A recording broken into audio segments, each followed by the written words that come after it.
বা ইনফরমেশন একটা গুরুত্বপূর্ণ বিষয়।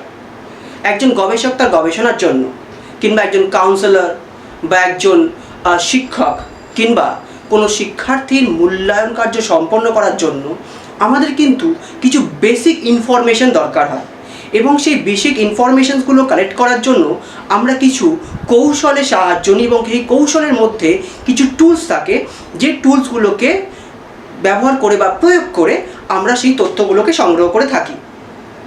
এইবারে ব্যাপারটা হচ্ছে গিয়ে যে এই তথ্য ইনফরমেশনগুলোকে কালেক্ট করার জন্য নানান ধরনের অ্যাসেসমেন্ট টেকনিক্স রয়েছে। এবার এগুলোকে অনেকে অনেক রকমভাবে ভাগ করে থাকেন। যেমন আমি একটি ভাগ বলি, যেমন এক্ষেত্রে অ্যাসেসমেন্ট টেকনিককে আমি দুভাগে ভাগ করতে পারি। একটা প্রজেক্টিভ অ্যাসেসমেন্ট, যেখানে কিছু সাইকোলজিক্যাল টেস্টিংস থাকে, যেমন হচ্ছে গিয়ে Rorschach and inkblot, thematic apperception test, child apperception test, word association test. আর আরেক দিকে আছে গিয়ে নন প্রজেক্টিভ টেকনিক্স, যেটাকে আবার দুটো ভাগে ভাগ করা হয়। নন প্রজেক্টিভ টেকনিক্স বেসিক্যালি হচ্ছে গিয়ে যেখানে অবজারভেশনের মাধ্যমে হচ্ছে কি তথ্য সংগ্রহ করা হয়, এবং এটাকে দুটো ভাগ রয়েছে, একটা সাবজেক্টিভ মেথড, একটা অবজেক্টিভ মেথড। সাবজেক্টিভ মেথড কি? সাবজেক্টিভ মেথড হচ্ছে গিয়ে যেখানে একজন ব্যক্তি নিজের মত প্রকাশের সম্পূর্ণ স্বাধীনতা পায়।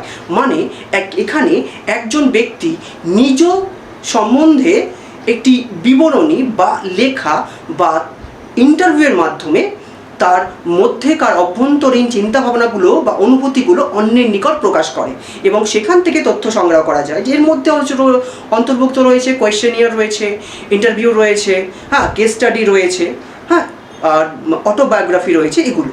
আর অপর দিকে রয়েছে হচ্ছে কি অবজেক্টিভ মেথড। অবজেক্টিভ মেথড কিন্তু এখানে একজন ব্যক্তি নিজ থেকে নিজে অনুভূতি প্রকাশ করে না বা অনুভূতি প্রকাশের স্বাধীনতা পায় না।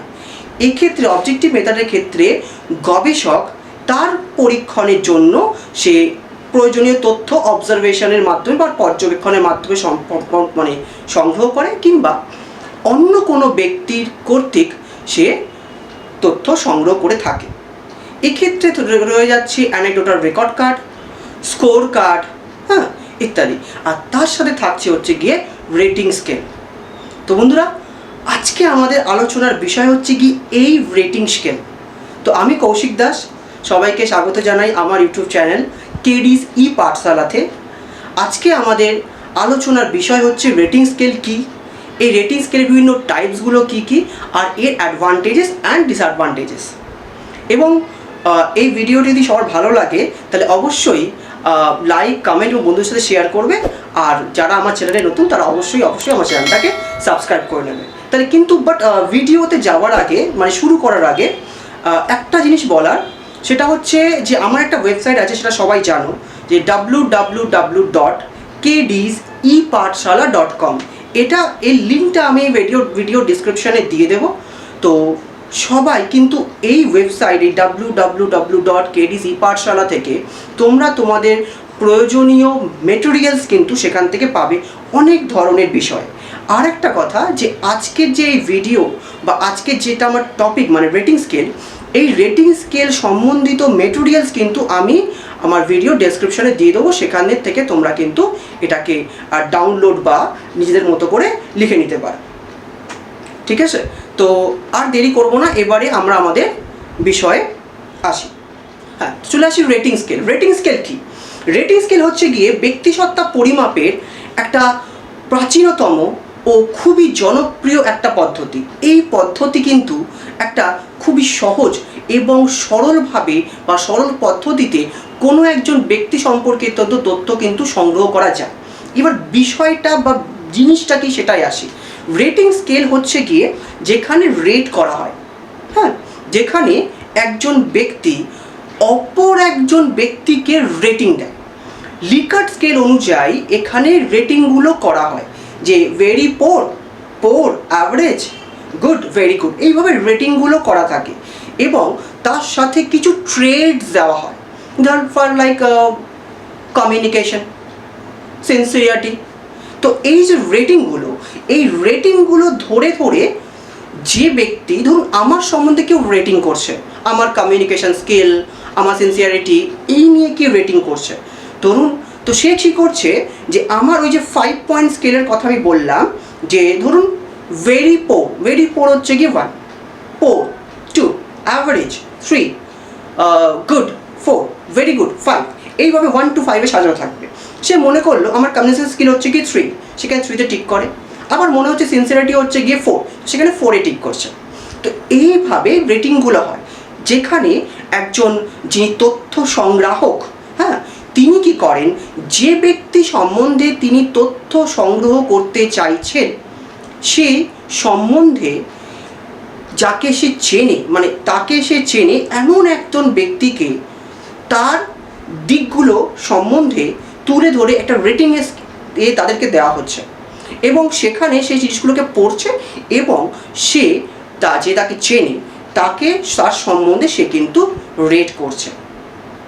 তো এখানে বেসিক্যালি কিছু উল্লেখযোগ্য দিক, যেমন ধরুন কোনো শিক্ষার্থীর শৃঙ্খলা, তার আচার আচরণ, তার ব্যবহার কিংবা তার অভ্যাস, তার সহমর্মিতার দিকগুলো সম্বন্ধে কিন্তু তথ্য সংগ্রহ করা হয়। তবে অনেক সময় অনেকে বলেছেন যে রেটিং স্কেল সাধারণত দু রকমের হয়।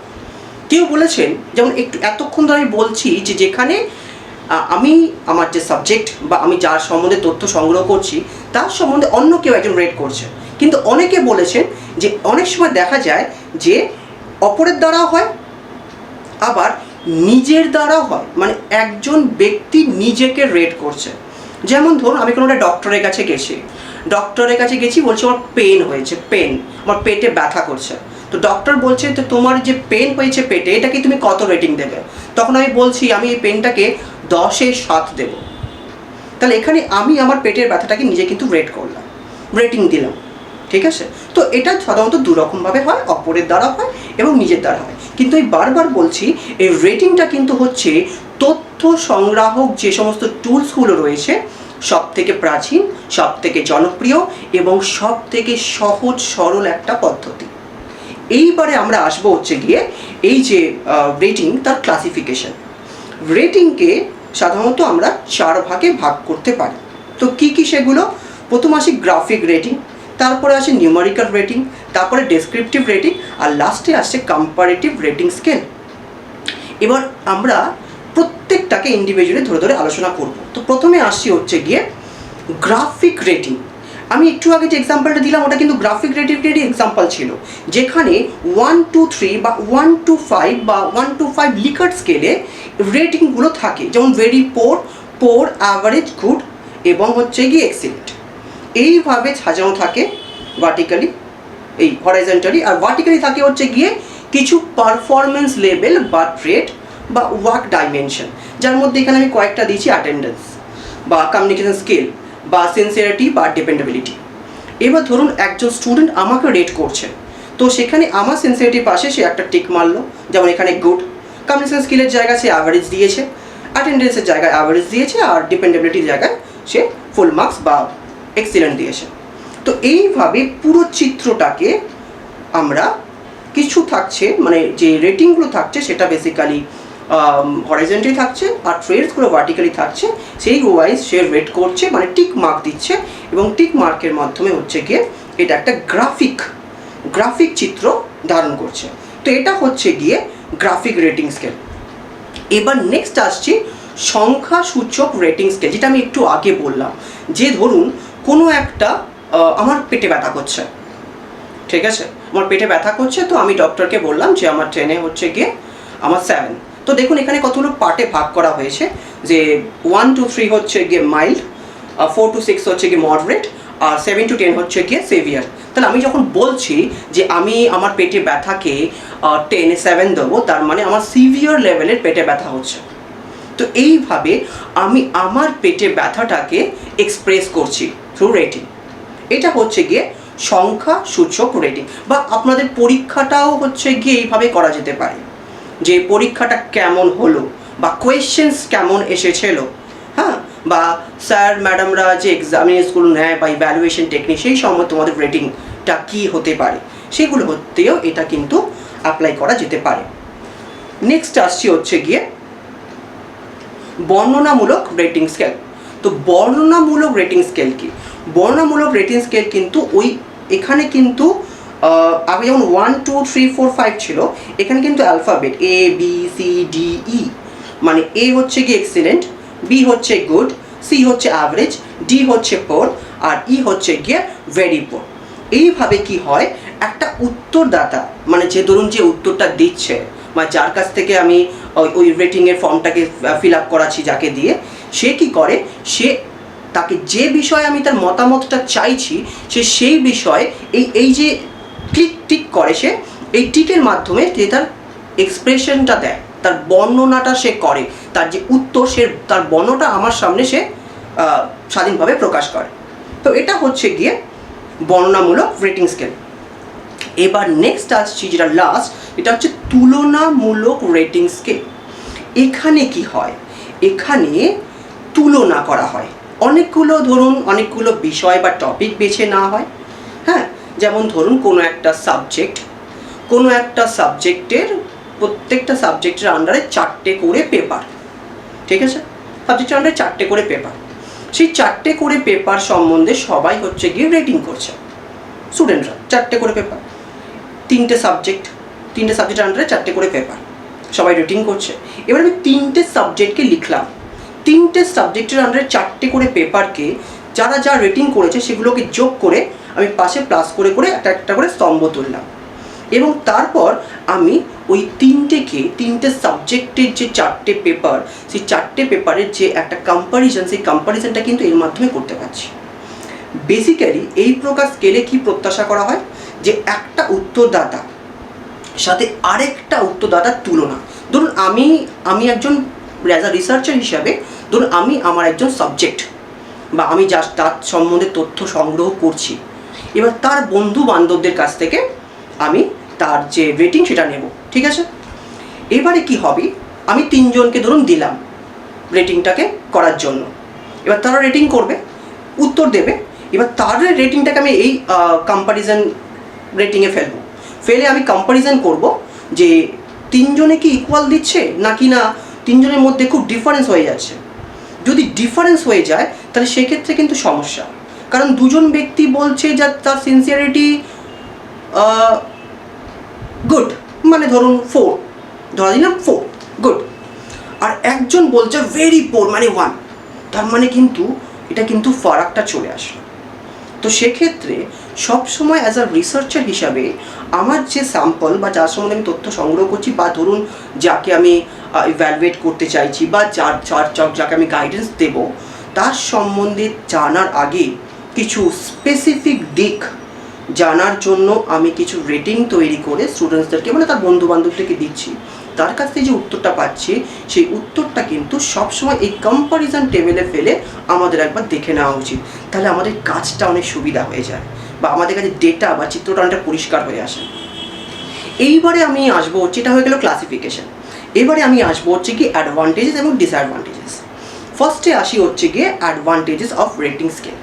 প্রথমে বলা হচ্ছে যে রেটিং স্কেল হচ্ছে গিয়ে এমন একটা টুলস যার দ্বারা, আমি প্রথমেই বলেছি যেটা খুব প্রাচীন এবং জনপ্রিয় পদ্ধতি এবং খুব সহজ এবং সরল। তো যেহেতু সহজ এবং সরল, সেহেতু এখান থেকে খুব সহজে, খুব ইজিলি, খুব তাড়াতাড়ি প্রচুর তথ্য সংগ্রহ করা যায়।